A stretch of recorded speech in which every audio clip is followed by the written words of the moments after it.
प्रणाम सखी लोग। प्रणाम सखी। राधे राधे, जय सिया राम। और सखी चलते खे हमन का गाना गावा, कथा पूजा में गाय सकत हो, बढ़िया गाई चलते गावे सुनो। और जो तोरे दिल में आवे तो लाइक कर, सब्सक्राइब कर, तोरे मर्जी को परवा जो ना हो तुम करो। चलते गावे हा हमन का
हमरे नाचई गावै त लक्ष्मण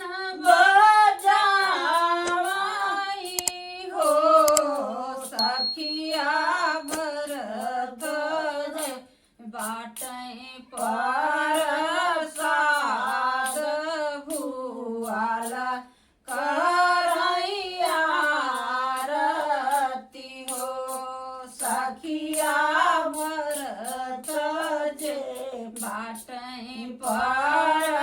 परसाद भुआला करैया रति भुआला करैया रति हो शंकर जे हमारे जे नाचत गौरा जी गावई हो सखिया गणपति जे आरती उतारई हवना हम हकी उठत हमाना की उठाओ सखिया गणपति जे आरती उतारई त हमाना